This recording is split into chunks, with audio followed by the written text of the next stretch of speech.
የአባትህንም የኮሬድ መንግስቱንም ታሪክ የነገርከን ነው። በጣም ደስ የሚል ጥሩ መረጃዎችን እያቀበልከን ያለውና የመጀመሪያ ጊዜ ቤተክርስቲያን ሄድኩ ማለት የወንጌል አማኞች ቤተክርስቲያን ተገኘው ብለን ነው ቆምከው። ታሪኩን ቀጥል። እና እዚያ ሄድን። የተጋበዝንበት በተባልነው መሰረት ነው ሄድነው። ግን ያለንና እዚያ ያገኘነው ብዙ ልዩነት አለው። አዳራሽ ነው፣ ሴታፑ የተለየ ነው። እኛ የምናውቀው ቤተክርስቲያንና የኛ ቤተክርስቲያን የተለየ ነው። ሰሜን ሸዋ ሰው ደግሞ በጣም ወግ አጥባቂ ነው። የኛ ደግሞ ወግ አጥባቂ ነው። በእኛማ እንደውም የሚባለው ነገር ምንድነው መሰለ፣ ጴንጤ ከሆንክ ወይም እንትን ሃይማኖት ከቀየርክ ሃይማኖት ግን ብቻ ሳይሆን አገር እንደካድክም ነው የሚቆጠረው። ያላቸው አመለካከት በጣም ከባድ ነውና እዚህ ሄድን። አገልጋዩ ተነስቶ አገለገለ። የአማርኛም ትንሽ መዝሙር ነበረ። የአገሬውን ሰው በአማርኛ መዝሙር አዘጋጅተው ዘመሩ። ጥሩ እንትን ፕሬዘንቴሽኑ ቆንጆ ነውና አገልጋዩ ተነስቶ ሰበከ። የሰበከው ምንድን ነበረ? ዮሐንስ 3:16 እግዚአብሔር እንዴት ዓለምን እንደወደደ እና ምንድን ነበር የተጠቀመው ምሳሌ? የአንድ አስተማሪ ሁሉም ተማሪዎች ሰብስቦ እንዴት እንደሚያስተምር፣ ለሁሉም እኩል ያስተምራል። ፈተና ላይ ግን ሁሉም ለየራሱ ይጽፋል። ከጎረቤቱም ኮፒ ያደርግም፣ ሁሉም ለየራሱ ነው። እና እኔ ዛሬ እንዳንድ አስተማሪ ነው የምቆመው አለ። እንዳንድ የክፍል አስተማሪ የክርስቶስን አዳኝነት የእግዚአብሔርን ፍቅር በዚህ መድረክ ላይ እናገራለሁ። ግን ይህን ፍቅር መቀበል ግን ልክ አንድ ክፍል ቁጭ ብሎ ኤግዛም እንደሚወስድ በግል ነው። ከቤተሰብም ከጎረቤትም አጠገባችሁ ከተቀመጠም ኮፒ ማድረግ አይፈቀድም። የእግዚአብሔር ፍቅር ለሁላችንም እኩል የተሰጠ፣ ምርጫው ግን በግል የምንወስነው ነው ብሎ ስለ እግዚአብሔር ፍቅር ነው የሚሰብከው። እኔ እሱ ጀምሮ ብዙም አልሰበክም፣ ሜቢ 15 ደቂቃ ቢሆን ነው ጀምሮ እስከሚጨርስ እኔ ያለቅስ ነበር። ለምን እንደማለቅስም አላውቅም። እዚያ ጌታን የምትቀበሉ አለ።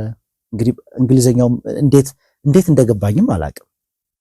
ልጸልይላችሁ መምጣት አይጠበቃችሁባችሁም። ባላችሁበት ቆማችሁ እጃችሁን ደረታችሁ ላይ አድርጉ። ልጸልይላችሁ አለ። ጸለየ፣ አብሬ ጸለይኩ። ከዚያ ሰውጣ አባቴ ጋር ደወልኩለት ማለት ነው።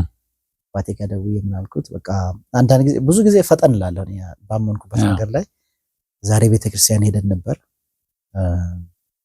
እና ያው እሱ በጌታ እንደሆነ ያውቃል ጓደኛ። ቤተክርስቲያን ስለው የት እንደሆነ ገብቶታል። ዛሬ ቤተክርስቲያን ሄደን ነበር። እግዚአብሔር ፍቅር ነው ብዬ ጀመርኩ። እግዚአብሔር ፍቅር ነው፣ እኛ ደግሞ ያጣነው ፍቅር ነው። ለካስ እግዚአብሔር ፍቅር ነው። ንብረቱም አለ፣ ምንም አላጣንም። ቤትም መኪናም ሁሉም ነገር አለ።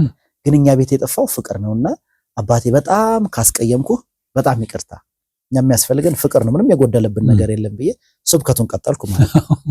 በአንድ ቀን ሰባኪ በቃ በዚያው ቀን ስብከት ተጀመረ። ከዚያ ምን አለ? ሰባኪ ሆነሽልኛል፣ በቃ ቤቴ እንዳትመጣ እንዳትመጣልኝ እና ለጓደኛው ስነግረው እንደዚህ እኮ አለኝ እኮ አባቴ ስለው አልገባው። አይት እንደዚህ አይልም ምናምን አለ። ይሄው አናግረው። ከዚያ ደውሎ ሲያናግረው ተቆጣ። በቃ ምናምን ሲለው እንዲህ በሰላም ነው ምን አጥፍታችሁ ነው የወጣችሁት ምናምን እሱ ራሱ ገረመው። ከዚያ ሄዶ አናገረው። በቃ እነኚህ ልጆች እኔ ቤት ቢመጡ ወይ በእጄ ይጠፋሉ ወይ የሆነ ነገር ሆነ ሰፈሬ እንዳይመጡ አጥፋልኝ አለ ማለት እና ተገርሞ መጣ። የሚገርም ነው። ገና የመጀመሪያ ቀን ስደት ጀመረ እና ጓደኛውም እኛ ጋር ሲመጣ በጣም ነው የተገረመው። እንዴት እንደዚህ ተስፋዬ ኢሚዲየትሊ እንደዚህ እንዴት ተቀየረ ምናምን ብሎ አልገባው። ጭራሽ የሱና የአባቴና የሱ ግንኙነትም የሚያበላሽ ነበር የመሰለው አነጋገሩ። ጓደኛቸው በጌታ ነው፣ ቤትም ይመጣል እና ከእናንተ የተለየ ምንም ከሱ የተለየ ያደርግ ነገር የለም። የሚገርም ነው። ከዚያ ቤተሰብ ጋር ደወልን ማለት ነው። ቤተሰብ ጋር አባቱን በጣም ነው የሚያከብረው እና አባቱ ጋር ደወልን እና አያታችን ጋር ስንደውል እንደዚህ ችግር ገጥሞናል፣ ተናገሩትና አስታርቁን ምናምን አለ። እሱ ቀድሞ ደውሎ ምን ይላቸዋል? በቃ ኦሬዲ እኮ ሃይማኖታቸውን ቀይረዋል ልጆቹ። 2 ዓመት እንኳን ገና ሳይሞላቸው ሃይማኖታቸውን ቀይረው በተከበርኩበት ዝምባብዌ በቃ አዋረዱ ብሎ ማለት ሁለት ከኢትዮጵያ ሄዳችሁት ናቸው? እኔ ያሉት አባት እዚህ ያሉት ኦርቶዶክስ ናቸው። እኔና ታላቅ ወንድሜ ተመለሰ በ6ኛ ወር። አሁን ማን ቀረን? እኔና የአባቴ ታናሽ ወንድም 3 ነበር ስለኔና ሁለታችን ቀረን። በቃ አሁን ሃይማኖታቸውንም ቀይረዋል። በቃ ተከብሬ በኖርኩበት ዚምባብዌ አዋረዱኛል። የመጀመሪያ እሱ ዚምባብዌ ዜጋ ሆኖ ነው ኢትዮጵያም የመጣው እና ዚምባብዌ ዜጋ ነው። ወረቀት ችግር ካለ ያበሻ እሱ ጋር እንትን ያደርጋል። ዌል ኮኔክትድ ነው፣ ጥሩ ኮሚኒኬሽን አለ እና በተከበርኩበት ምድር በቃ ተዋረደዋል። ከዚህ አባታችን ጋር ስናነጋግራቸው እሱ ልክ ነው አሉ። እሱ በቃ ትክክል ነው አለ። ጥፋተኛ እናንተ ናችሁ፣ በቃ ተፈረደብን። እሺ ምንድነው ውሳኔው ሲባል ወደ ሀገራቸው ሄዱልኝ አለ። ወደ ሀገራቸው ሄዱልኝ፣ በቃ ዲፖርት አስደርጋቸዋለሁ ብሎ ኢሚግሬሽን ሄደ። በቃ እነኝህ ልጆች ላኩልኝ ብሎ ሲሄድ አይ ደግሞ አጋጣሚ የሚገርም ነገር ስንሄድ ይሄ ስደተኛ ከሆንክ ወደ አሜሪካ ምናምን የሚሄድ እድል አለና በዚህ አጋጣሚ እንደዚያ ነበር ነኝ አሳለም ጠይቀን ሲያሳለም ዶክመንት መጠየቃችን ምኛ አናውቀው እሱ ነው ሁሉ ነገር ያደረገው። እዚያ ሲባል አይ ዶክመንታቸው እኮ እንደዚህ ነው የሚለው፣ ስለዚህ በእነሱ ፈቃድ ነው መሄድ የሚችሉት ወይም ፓስፖርታቸውን አምጣ ይሉታል። ስንወጣ ፓስፖርታችን ይዘን የወጣን አጋጣሚ ሪሊ አስበንበት እንኳን አይደለም። ፓስፖርት ይዘን የወጣን ፓስፖርት ይዘን ነበር። አይቻልም አሉት። ከዚያ ኤርፖርት ኤርላይን ሄደ፣ ኢትዮጵያ አየር መንገድ ሄዶ እንደዚህ ልጆች መሄድ የሚፈልጉና ትኬት መቁረጥ ፈልጋለሁ እሱ ሊልከን ነው ሐሳቡ ሲባል ኢትዮጵያ ኤርላይን ደግሞ ፓስፖርታቸውን ካላመጣ ትኬት መቁረጥ አትችልም አሉት። ከዚያ እሱም እኛም መካከል ሰው ማግኘት ነበረብን። አንድ በያን ኦስማን የሚባሉ ሙስሊም ኢትዮጵያዊ በጣም መልካም ሰው አስመራ ተወልደው ያደጉ ናቸው። ነጋሽ በያን ጋር ሄድና እንደዚህ ችግር ገጥሞናል አልነው። እሱ ምን አለን? እኔም እንደናንተ ልጆች ናቸው፣ ችግር የለም እኔ ተስፋዬን አነጋግረዋለሁ፣ እናንተ ሆቴል ተቀመጡ አለን። ሆቴል ተቀመጠን። ያም በጌታ የሆነው የአባታችን ጓደኛ የሁለቱን ግንኙነት የሚያበላሽበት መሰለኝ ትንሽ እንትን ተሸጋገረ። ከዚያ በያን ጋር ሄደን አነጋገር ነው። በያን ማለት ጋሽ በያን በጣም የተከበረ ሰው ነው እና ፋዘርን በጣም ያከብረዋል። እሱ ጋር አነጋገር ነው። እኔ ኃላፊነቱን ወስዳለሁ፣ እናንተ ሆቴል ተቀመጧል። በየቀኑ 15 ቀን ሆቴል ተቀምጠን $50 እየከፈለ ጠዋት እራትና ቁርስ ሆቴል በልተን ምሳ እነሱ ቤት ነው፣ እራት እነሱ ቤት እንውላለን፣ እነሱ ሱቅ እንውላለን፣ ሱቅ አላቸው። እራት በልተን ወደ ሆቴል ድሮፕ ያደርሰናል። ከዚያ ሄዶ አባታችን አነጋገረ። ወደ ኢትዮጵያ እንዲሄዱ ከፈለግህ የትኬት ብር ስጣቸው አለ። ብር ስጣቸው ትኬታቸውን ቆርጦ ይሄዳሉ፣ አለበለዚያ ፓስፖርታችን አንሰጥም ብለዋል ተብሎ በዚያ ተስማማን። ሄዶ አነጋገረው። እሺ ብሎ 1800 ብር መሰለኝ ሰጠን። ለትኬት ነው 1800 ብር። ለምን 900 ብር ነበር መሰለኝ በዛ ጊዜ ትኬት። 1800 ብር ተሰጠን። ከዛ ያ ገንዘብ ሲመጣ እኛ ኢትዮጵያ መሄድ አንፈልግም፣ ኦሬዲ ስደተኞች ስለሆነ ፓስፖርት የማያስፈልገንም ብለን ፓስፖርት እንጣል። በቃ የትም አንሄድም፣ ከዚህማ የትም እምቢ አለ። በዚያ በተሰጠን ብር ንግድ ጀመር ማለት ነው። ኦኬ አንሄድም ብለን ንግድ ጀመር። ከዚያ ከወንድሜ ጋር ምን ወሰንን፣ ስንተኛ የነቃ ሰው የተኛውን ይቀሰቅሳል። በየቀኑ አዲስ ሐሳብ ማሰብ አለ። በቃ አሁን ኑሮ ተጀምሯል፣ ስደት ኑሮ። ከዚያ የድለላ ስራ ጀመር። የት እየኖራችሁ? እዚያው እንትን ሆቴል እየኖረን ከዚያ 1800 ብር ያገኘናትን ይሄ በያን የተባለ ወንድማችን ካሁን በኋላ አለ መኖር ከፈለጋችሁ ቤት መከራየት አለባችሁ ብሎ ቤት ተከራየልን። ስራ የንግድ ፈቃድ ያስፈልገን ነበረ። ከአንድ ህንድ ንግድ ፈቃድ ወሰድን። ራሳችን ማውጣት አንችልም። አሻሻጭ ሆነን ደላላ ሆነን ስንሰራ ለካስ የስራ ፈቃድ የሚባል ነገር አለ፣ እኛ አናውቅም። አንድ ቀን አንድ ፎቅ ሆቴል ቪክቶሪያ ፎልስ ላይ አንድ ራሽያዎች ገዝተው እንትን ብለን ወደ $70 ምናምን ይደርሳል የኛ ትርፍ።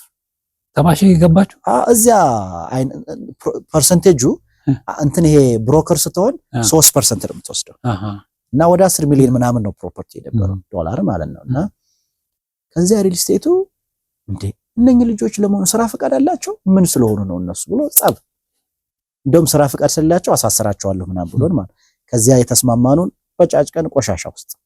ስለዚህ የሚያስፈልገው ምንድነው ማለት ነው? ስራ ፈቃድ። እግዚአብሔር ሲረዳን ብዙዎቹ የኔን አባት ስለሚያውቁት ኢሚግሬሽን ስንሄድ በሄድንበት ቦታ እንትና ነው ብለን ከሄድን ብዙ ችግር አይገጥመንም። እዛ ኢሚግሬሽን ሄድን፣ ስራ ፈቃድ መጥቶልን አሁን ህጋዊ ሆነን ማለት ቢዝነስ ለመስራት ህጋዊ ንግድ ጀመርን ማለት ነው። ቤት ኪራይ ተከራየን እና የመጀመሪያ ቢዝነስ መጀመሪያችን $1800 ሆነ ማለት ነው። እዛ በደንብ ኑሮ ተጀመረ። እንትንስ ቤተክርስቲያን ስትመላለሱ ነበር? ከዚያ ቤተክርስቲያን ምን ያደረግን መሰለህ? እዚያ ጌታን እንትን አለን አገኘን። አሁን ሌላ ምንም አማራጭ አልነበረም። ወደ ኋላ ለመመለስ እንኳን ቦታ አልነበረም። አንዱ እንደውም የቤተሰቦቻችን መጨከን ከኢትዮጵያ ቤተሰቦቻችን ያገኘነው መልስ እንድንጨክን አደረገ። በቃ እነሱን እንደው ቢያንስ ብንሳሳት እንኳን በስደት ላይ ነው ያሉት ልጆች ናቸው ብለው እንዴት አራሩልን የሚለው እንድንወስን አደረገ። እና ወንድሜ ምን አለኝ? እነሱ የወሰኑ አይደለ እኛም በወሰን ነው መጽናት አለብን ብሎ ወሰነ። ሰዎች እስከ ቤተክርስቲያን ረዷቸው ነበር። ከቤተክርስቲያን የወንጌላዊ ህብረት የነበሩት ከዚያ እነሱ ጋር ህብረት ጀመርን። ጠዋት ከሰዓት ጠዋት እነሱ እዚህ ጌታን ተቀበልንበት ቤተክርስቲያን ህብረት ያደርጋሉ። ከሰዓት የአማርኛ ፕሮግራም አለ። እዚህ የአማርኛ ፕሮግራም ጋር ስንሄድ አይ ቲንክ 3 ነው 4 ቤተሰብ ናቸው። ብዙም አይደለም፣ በጣም ጥቂት ናቸው። እና እዚያ ሄድን። የሚያገለግለውም ይኸው የአባቴ ጓደኛ ያልኩህ ነው። ያደግንበት የራሳችን ያስተምሮ አለ፣ የምናውቀውም ትንሽ አወቅና ቃል የምንለውም ነገር አለ። ብቻ አብሮ ሊመጣልን አልቻለም። የመጽሐፍ ቅዱስ ጥናት ነበረ፣ የቤት ህብረት ነበርና ህብረቷ ሞር ኦር ሌስ የቤት ህብረት ነች። እንደ ቤተክርስቲያን ፋንክሽን የምታረግ ነገር አይደለችም። እና የመጽሐፍ ቅዱስ ጥናትም ነበረ እና ብዙ ጥያቄ ነበረን። እኛ በመጽሐፍ ቅዱስም ጥያቄ ይዘን መጣለን። የኛን ጥያቄ የሚመልስ ብዙም እንትን አላገኘንም። በዚህ አጋጣሚ እኛ ስትራግል እያደረግን እያለ የግሬት ኮሚሽን የሳውዘርን ኢስተርን አፍሪካ ዳይሬክተር ሆኖ አንድ ወንድም ከኢትዮጵያ ወደ ዚምባብዌ ሄደ ማለት ነው። እዚያ ሄደ። ታሪኩ ፉፋ ይባላል አይደል? ታውቀው ከሆነና እሱ እዚያ መጣ። አረ እነኚህ ልጆች በቃ በጌታ ናቸው ግን የተጣራ ነገር የላቸውምና ደህንነት አስተምራቸው ተባለ። እሱ ደህንነት ትምህርት አስተማረን። እሱ ደግሞ ደህንነት ትምህርት ያስተማረን በቃ እየቆረጠ ነው በቃ ይሄ አይሆንም ጥሩ እንትን አደረገ። ወታደር አደረገን ማለት ነው። ወታደር አደረገን፣ ተማርን። ወደ ጌታ በቀረበን ቁጥር ፈተናውም እየከፋ መጣ። አንዳንድ ጊዜ ወይ በጣም ስንቀራረብ ችግር እያመጣን ስለሆነ አይ ቲንክ ወይ ትንሽ ለዘብተኛ ክርስቲያን ነው የሚልም ሐሳብ አሰብን። ወንድሜ ለዘብተኛ ብንሆን የሚል አቋም ወሰደ። እኔ ደግሞ ለዘብተኛ አቋም እንዳልወስድ ውስጥ የሚገፋ ሌላ ነገር አለ። የኔ ሁሉም ነገር ቶሎ ነው። ድምጽ ሰማ ነበር። ልክ ሻወር እንኳን እያደረገው ልክ ሰው እንደሚያነጋግረው መሰማው መልእክት እንትን አለ። የጌታን ድምጽ ሰማለሁ እና ሻወር እያደረገው አወራለሁ እኔና ትንሽ አበድክ ኑሮ ምናምን አሳበደ ይለኛል።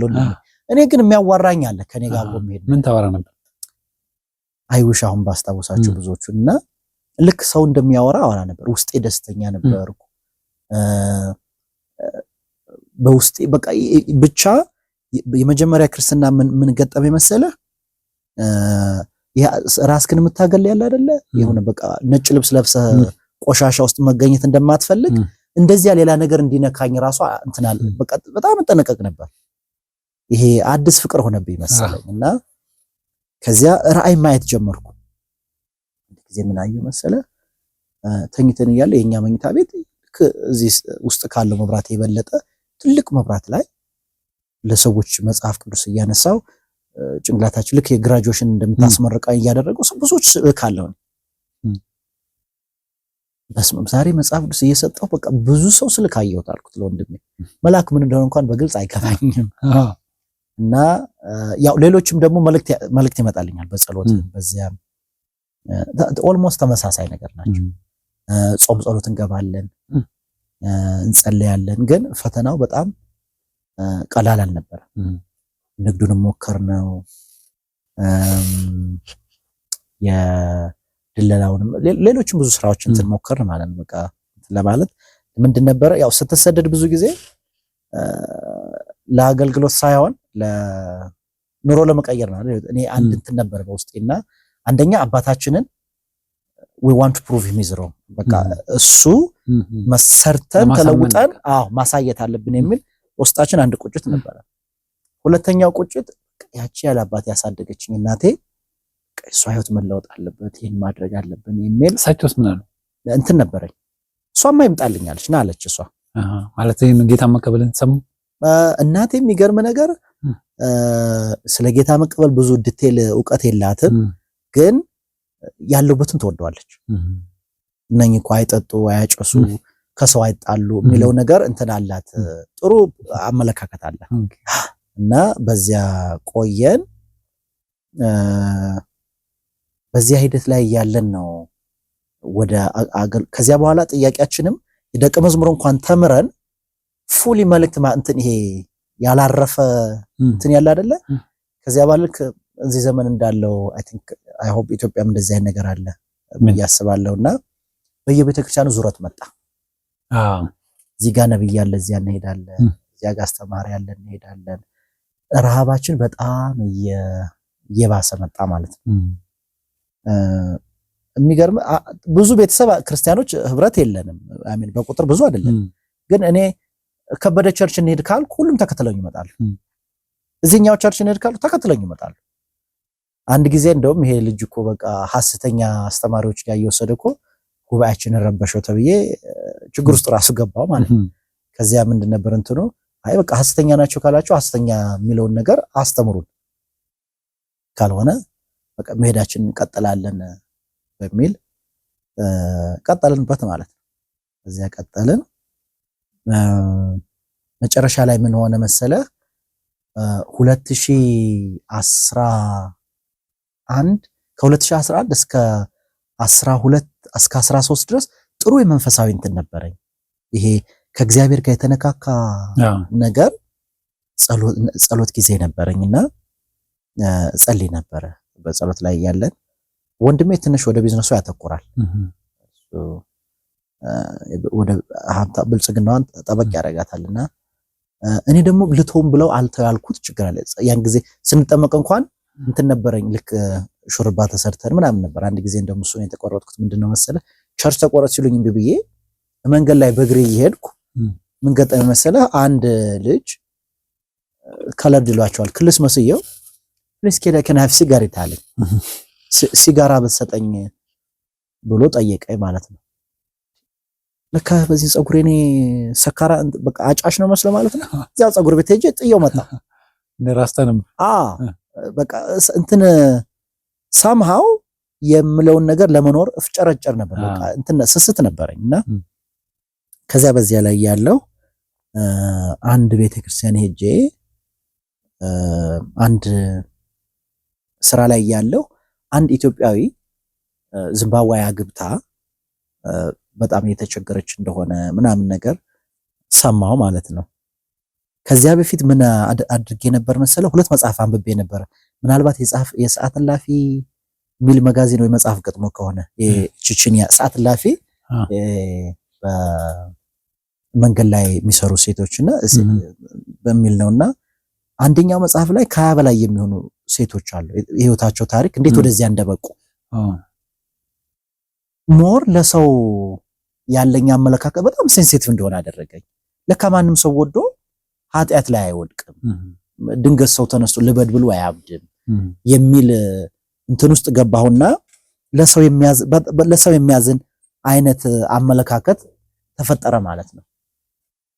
እና እሱ ነገር ያሳዝነኛል። ከእግዚአብሔርም አንዱ ግብግብ እሱ ነገር ነበር። እግዚአብሔር የፍትህ አምላክ ከሆነ እግዚአብሔር ቸር አምላክ ከሆነ ሰው ሲቸገር ፍትህ ሲዛባ ለምን ዝም ብሎ ያያል?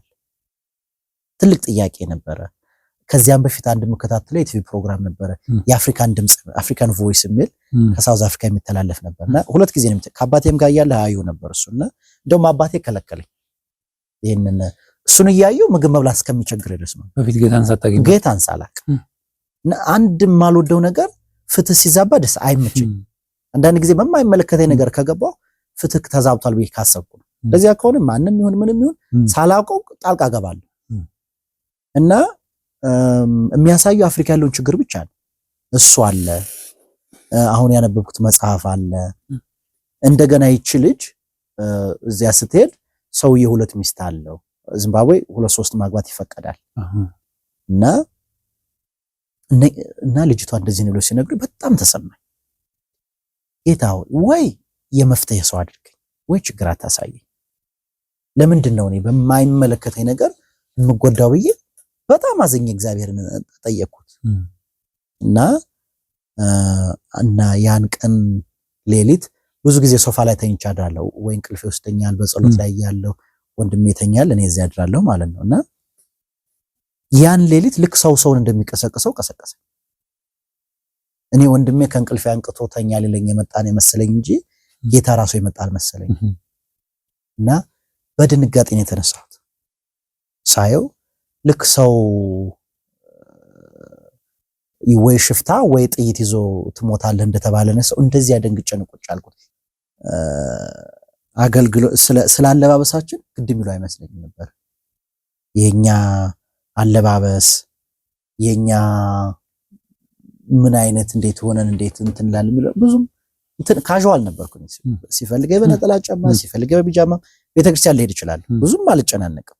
ፕሮቶኮል ብዙ አይመቸኝም። እና ያን ቀን ግን ዲቴል የሆነ ድምጽ ነው የሰማሁት። ልብሶች መልበስ የሌለብኝ ልብሶችን የምወዳቸው ልብሶች አውጥቼ ጣልኩ። የነበረኝ ጥያቄ እግዚአብሔር ፍትሃዊ አምላክ ስላልሆነ ሳይሆን እነኚህ የእግዚአብሔር እንትኑ አይደለም፣ የእግዚአብሔር ሐሳብም አይደለም፣ የሱ ስራም አይደለም። እነኚህ ኃጢያቶች ያን ሌሊት በህይወት የነበረ ጥያቄ እዚያ ላይ ቆመ። የኔ ጥሪ የአገልግሎት ጥሪ በቃ እዚያ ላይ the ground breaking turning point ነበር የነበረ። ስለ ልብስ ብቻ ነው ያወራው? ስለ ልብስ ወደፊት ስላለኝ አገልግሎት ስለሚኖረኝ ህይወት ዲቴል የሆነ በጣም ብዙ ነገር ነበረ። እና ምን በአካል አየኸው ወይ? አዎ እንትን ይሄ እጅና እግር ኖሮት እንደ ሰው አላየው፣ ግን በደንብ ሊተራሊ በደንብ ድምጽ ነው የምሰማው። ቁጭ ብዬ እኮ ነው በልም በምናምን አይደለም። ቁጭ ብዬ ቤቱ በብርሃን ሞላ ነው። በደንብ ሰማው ነበር። ከብርሃን ውስጥ የሚወጣ ድምጽ አለ። ልክ ሰው እንደሚናገረው እንደዚህ አይነት ኢንስትራክሽን የተሰጠኝ በደንብ ነው። በቃ ክሊር እንደሆነ ድምጽ ነው የሰማው። እና ያ ካለፈ በኋላ መኝታ ቤት ገብቼ በቃ ይሄማ ወንድሜም ሰምቶታል። ወንድሜ እኮ ተኝቷል መኝታ ቤት፣ እሱም ሰምቶታል ብዬ መኝታ ቤት ገባ። መኝታ ቤት ድብን ያለ እንቅልፍ ነው ያዘው። የለም እኔ ብቻ ነኝ የሰማው። ጠዋት ጠየቅኩት፣ እንደዚህ አይነት ነገር ሰምታል አልኩት። ምን ተፈጠረ አለኝ። እንደዚህ ይላ አይ በቃ ይሄ እኔ ብቻ ነው ብዬ ለራሴ ተውኩት። እና ከዚያ ለመንፈሳዊ ነገር ያለኝ እንትን በጣም ጨመረ። እግዚአብሔር ሞር እንዲናገረኝ ሞር የእግዚአብሔር በቃ ሰይጣን ሲወጣ ሰዎች ሲፈወሱ፣ አሁን ከስጋዊ ረሃብ መንፈሳዊ ረሃብ ሆነ። እንደዚህ ባርከኝ እንደዚህ አድርግልኝ መሆን ቀረና አሁን በአገልግሎት ይሄን ማየት ፈልጋለሁ የሚል ረሃብ ውስጥ ገባ ማለት ነው። እግዚአብሔር ሰዎች ሲፈወሱ፣ ሰዎች ካጋንንት ነፃ ሲወጡ፣ ሰዎች ከጥያቄያቸው መልስ ሲያገኝ በዚያ ረሃብ ውስጥ ገባ። በቃ ያ ሌሊት ከዚያኛው ረሃብ በቃ ባርከኝ ቀድስ እንትን ምናምን ከሚለው ወደዚህ ውስጥ አስገባኝ። ከጥያቄ ወደ ሌላ ጥያቄ ውስጥ ገባ። ከአንዱ ጥያቄ ወደ ሌላ ጥያቄ ገባ ማለት ነው። ከዚያ በእንደዚያ ውስጥ እያለሁ ያልሄድኩበት የነቢያት አገልግሎት የለም። እና እንደውም አንድ ነብይ ስሙን ብነግርህ ታውቀዋለህና እዚያ የኢንተርናሽናል ሰርቪስ ነበራቸው ሰኞና ምናልባት ቢናገር ይሄ ማለት ነው። ሄድኩ። ይሄን የሚያክል አኖይንትድ ኦይል ሰጥቶ አንተ ጥሪን ብታቅና እግዚአብሔር ባንተ ላይ ያለውን ዓላማ ብታቅ እዚህ ራሱ አትመጣም ነበር አለ። ስለዚህ ውጣ አለኝ። ሰርቪስ አንተ በቃ ይበቃል ሂድ ብሎኝ ወጣው ማለት እንትን ይሄ ፓርክ አለ ቸርቹ ፊት ለፊት ላይ ትልቅ ፓርክ፣ እዚያ ገብቻ አለቀሱ። በቃ እግዚአብሔር አንተ ለኔ ያለ እኔ ስንት ነገር ፈልጌ በቃ እንደዚህ ትለኛለህ ምናምን ብዬ አልቅሼ ስለዚህ እኔ እንዲህ ነው የማደርገው አልኩ። በቃ 40 ቀን ልክ እንደ ሙሴ ተራራ ሄዳለሁ። ጌታ ኢየሱስ 40 ቀን ጾሞ ጸልይ አይደለ? በቃ እኔ ሄዳለሁ ብዬ ፍሬ ማውንቴን ሄድኩ ማለት በራሴ 40 ቀን ጾም ጸሎት እገባለሁ ብዬ ሄድኩ። እዚያ ሲሄድ የጸሎት ቦታው ኃላፊ አይ 40 ቀንማ ትሞታለህ፣ ይሄን ኃላፊነት እኔ አልወስድም። ስለዚህ 40 ቀን ከፈለግህ ሄድና ደብዳቤ ጽፈህ ኃላፊነት ወስዳለሁ ብለህ በፖሊስ ስታምፕ አስደርገህ ና አለኝ። እንግዲህ ወንድማችን አልታየው ጾም 21 ቀን ለመግባት ማህተም አስደርጌ እንግዲህ ሞትም ልሞት ብለህ ማለት ነውና ከዛ ጀምሮ ያለው ያው ሰዓታችን በሰዓት ስለተገደበ ቴሌቪዥን ስለሚተላለፍ የግድ ዛሬ እዚህ ላይ ማቆም አለብን። ስለዚህ ሳምንት መልሰን የምንገናኝ ይሆናል። ሳምንት እንደገና እንገናኛለን ማለት ነው። አመሰግናለሁ። ተመልካቾቻችን እንግዲህ የሚቀጥለው ሳምንት ከዚህ የሚያጓጓ ታሪክ ቀጥሎ ያለውን ደግሞ ወንድማችን አልታየ መጥቶ የሚነግረን ይሆናል። ለማንኛውም ሳምንት ጠብቃችሁ እንድትከታተሉ እየጋበዝኳችሁ እስከ ሳምንት ድረስ የምሰናበታችሁ ተስፋዬ ካሳሁን ነኝ። እስከ ሳምንት ድረስ እግዚአብሔር ከሁላችሁ